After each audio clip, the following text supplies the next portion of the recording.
اللہ اکبر۔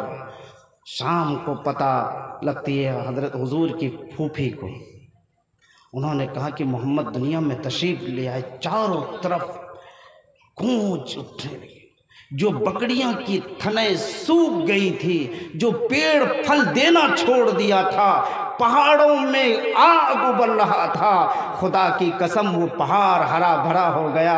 جو پیڑ پھل دینا چھوڑ دیا تھا وہ پھل دینا شروع کر دیا، جو بکریاں اور جانوروں کی تھنیں خشک ہو گئی تھی اس میں دودھ اتر آیا۔ لیکن جب آسماں سوچا کہ شام کو میں جاؤں گی اور محمد الرسول اللہ کو اپنے گود میں لے کر پھر میں ان کو غسل کرواؤں گی، آسماں چلتی ہے، جب سے گھر سے نکلتی ہے اندھیرا، لیکن دیکھا کہ چاند جھوکنے لگا۔ ان کی اتنی تیز روشنی تھی کہ بال سے باریک بھی اگر زمین پر گر جائے تو اس روشنی میں آسماں کہتی کہ میں ڈھونڈ لیتی تھی۔ جب میں نکلی تو دیکھا کہ اس زمانے میں کوئی سڑکیں نہیں تھی، کوئی مخمل نہیں تھا۔ آسماں کہتی تھی کہ میں اس پتھریلی زمین پر چلتی تھی، مجھے نہیں پتا کہ یہ زمین ہے کہ یا مخمل ہے تو ہے کیا، دوڑتی ہوئی آتی ہے، اللہ کے رسول صلی اللہ علیہ وسلم کو گود میں لیتی ہے۔ لینے کے بعد کہا لاؤ میں اسے غسل کروا دیتی ہوں۔ اللہ نے کہا آسماں تجھے غسل کروانے کی ضرورت نہیں، میں نے آب زمزم سے محمد رسول اللہ کو غسل کروا چکا۔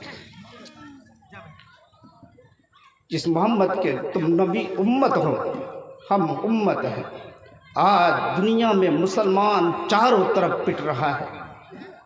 آج اگر ہمارے پاس ایک عظیم کتاب قرآن دیا تھا، اس قرآن کی عظمت دیکھیے، ایک معمولی سی گتہ قرآن سے جڑ جاتا ہے، اس کی قیمت دیکھیے۔ عام طور پہ اگر وہ گتہ گر جائے، جو کم سے کم ایمان والا ہے اس گتہ کو اٹھا کر اپنے سینے سے لگاتا ہے، چومتا ہے۔ کیوں؟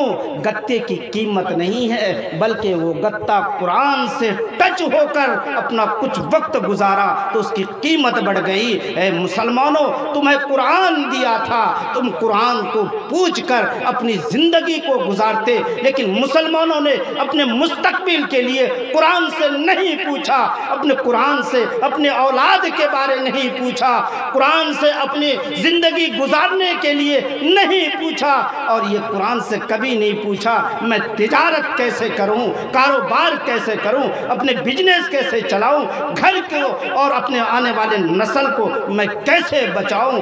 یہی وجہ ہے کہ قرآن کو یہودی پڑھ کر اس کو سمجھا تو آج وہ 117 ملکوں میں حکومت کر رہی ہے، لیکن مسلمانوں کے پاس قرآن ہونے کے باوجود بھی وہ آج ایک سوئی نہیں بنا سکتا، اپنے مستقبل کے لیے صحیح راستہ استعمال نہیں کر سکتا۔ یہی وجہ ہے کہ جو کم مختصر بہت صحابہ پڑھے لکھے نہیں، لیکن حضور کے دامن کو پکڑا تو اس طرح پکڑا کہ بیوی کو بیوہ بنانا پسند کیا، بچوں کو یتیم بنا دیا، لیکن حضور کے دامن کو نہیں چھوڑا۔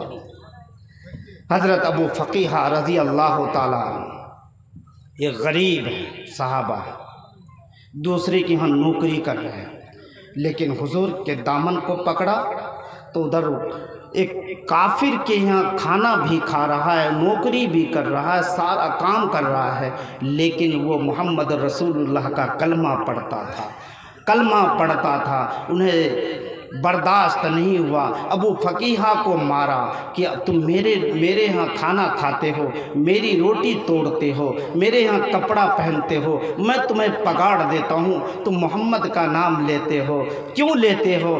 کہا کہ میں محمد کا نام لوں گا مجھے عشق ہو گیا۔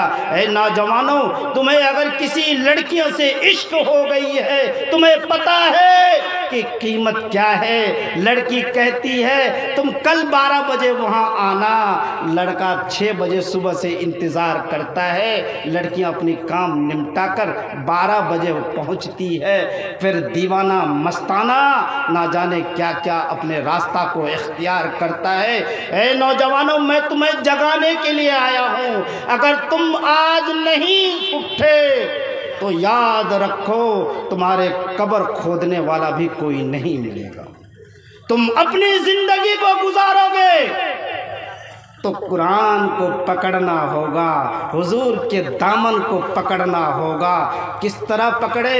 صحابہ کم ہے پھر بھی جنگ جیت جاتے تھے، کیوں؟ ان کو یقین تھا کہ حضور کی دامن کو پکڑا ہے تو ہمیں کامیابی ملے گی۔ آج پوری دنیا پریشان ہے، مسلمان پریشان ہے، اپنے بچوں سے پریشان ہے، اپنی بیویوں سے پریشان ہے، نہ جانے کتنے کتنے پریشان ہے۔ میں زیادہ وقت دور جاؤں گا نہیں، لیکن اسی ارریہ میں 42% مسلمان ہے اور کیس 110% ہے۔ تم دل میں ہاتھ رکھ کر بولو، کیا تم کامیاب ہو جاؤ گے؟ تم اپنے بچوں کے مستقبل بنا پاؤ گے؟ جب تمہارے گھر میں کیس ہوگا تمہارا پاسپورٹ نہیں بنے گا، جب پاسپورٹ نہیں بنے گا تم باہر نہیں جا سکتے، پھر یہی کہانی ہوگی۔ تم پنجاب اور دلی میں جا کر تمہارے بچے چائے کے برتن اور کھانے کے برتن کو صاف کرے گا، پھر وہ نوکری کر کے اگر تم نوکری کرو گے تو کبھی تم حکومت نہیں کر سکتے اس دیش میں، تم پھر یہ ترنگا جھنڈا کو تم نہیں پھہرا سکتے، اس لیے کہ اپنے بچوں کو تعلیم دینا ضروری ہے۔ حضرت ابو فقیہ کہنے لگا تم مجھے مارو یا کوٹو مجھے منظور ہے، لیکن میں حضور کے کلمہ سے میں انکار نہیں کر سکتا۔ ایک روز سارے چودھری مل کر ابو فقیہ کو مارتا رہا، پٹتا رہا، چیخ چیخ کر آواز نکالتا رہا۔ حضرت ابو بکر صدیق گھر سے نکلتا ہے، شور شرابے کی آواز آئی، کان تک پہنچا۔ حضرت ابو بکر آتے ہیں، دیکھا کہ ابو فقیہ کی زبانیں باہر آ گئی، چلا رہا ہے، رو رہا ہے، پھر بھی کلمہ پڑھ رہا ہے۔ وہ سب کہنے لگا کہ تم پھر اب بھی کلمہ پڑھ رہے ہو، کہ میری جان چلی جائے، میرے جسم کا بوٹی بن جائے، مجھے پرواہ نہیں ہے، میرا محمد رسول اللہ کا ہم نے دامن پکڑا ہے، ہمیں تو جنت مل جائے گا، لیکن تمہارے ہاتھ کی مجھے بوٹی بنانا مجھے منظور ہے، لیکن حضور کے دامن کو نہیں چھوڑوں گا۔ حضرت ابو بکر صدیق آئے، کہا اس بیچارے غریب کو چھوڑ دو۔ وہ کہنے لگا کھاتا میرا ہے، پیتا میرا ہے، نام اللہ کا محمد رسول اللہ کا لے رہا ہے۔ کہا کہ کوئی بات نہیں، یہ غریب ہے، اسے چھوڑ دو۔ کہا میں نہیں چھوڑوں گا۔ کہا اچھا اس کے عوض میں کیا لوگے؟ انہوں نے کہا میں اتنے درہم لوں گا۔ حضرت ابو بکر صدیق جاتے ہیں اور وہ جا کر اپنے گھر سے لا کر دیتے ہیں اور اس ابو فقیہ کو چھڑا لیتے ہیں۔ حضرت مولانا اکرم صاحب آپ سے چلا چلا کر کہنے لگے کہ مدرسے میں کچھ دو۔ میں کہتا ہوں مسلمانوں، اگر یہ مدرسہ نہیں ہوتا ہمارے چہرے پر داڑھی نہیں ہوتی، یہ مدرسہ اگر نہیں ہوتا ہمارا اور آپ کا اس دیش میں پہچان نہیں ہو سکتا۔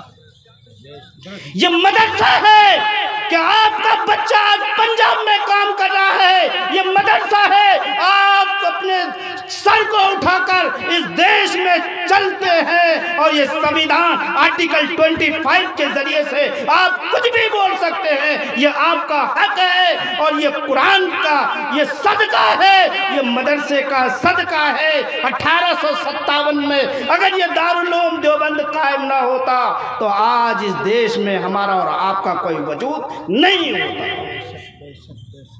آج مدرسے کے لیے آپ سے دامن اٹھا کر بھیک مانگ رہے ہیں، لیکن نہیں، اگر یہ نوجوانوں سے میں کہنا چاہتا ہوں، ابھی کوئی مشاعرہ، کوئی شاعرہ عورت آ جائے اور شعر شاعری کرنے لگے، چاہے کسی کو سمجھ میں آئے یا نہ آئے، واہ واہ واہ واہ واہ واہ واہ واہ کر کے لاکھوں روپے لٹا دیتے ہیں شاعرہ کے پیچھے۔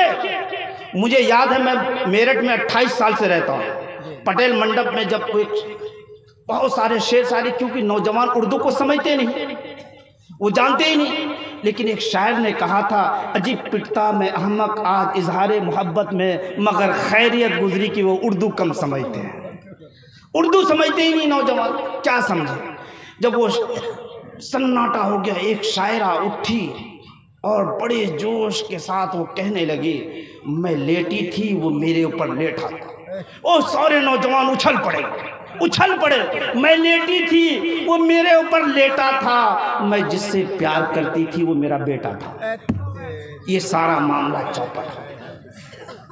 لیکن نوجوانوں، تم سے علماء ہاتھ بھیک مانگ رہا ہے، دامن پھیلا کر بھیک مانگ رہا ہے۔ اگر یہ مدرسہ ڈیگا چوک کا، یہ مدرسہ دارالعلوم حسینیہ آپ کے وجود میں نہیں آئے گا، یاد رکھیے کل قیامت کے دن یہی مدرسہ کی چار دیواری آپ کو آواز دے گی کہ یہ اپنا گھر بناتا رہا، اپنے نسلوں کے لیے کرتا رہا، لیکن ان یتیم مسکین بچوں کے لیے ان کے سر پر چھت نہیں تھا، ڈھلائی کے لیے کچھ نہیں دیا۔ پھر آپ سے ہمارے سے کیا جواب بنے گی؟ یہ خود سوچیں، کیا ہمارے پاس اتنے پیسہ بھی نہیں تھا؟ آج شادیوں میں نہ جانے کتنے خرافات مچاتے ہیں۔ میں سوشل میڈیا کو یوز کرتا ہوں، آج ہلدی کا پروگرام ہے، ہزاروں روپے برباد کرتا ہے، نہ جانے کتنے پیسے برباد کرتے ہیں۔ کچھ لوگ باہر کہنے لگا، مولانا لوگ جلسہ کراتے ہیں اور جلسہ کر کے ہم سے پیسہ خالی کرواتے ہیں۔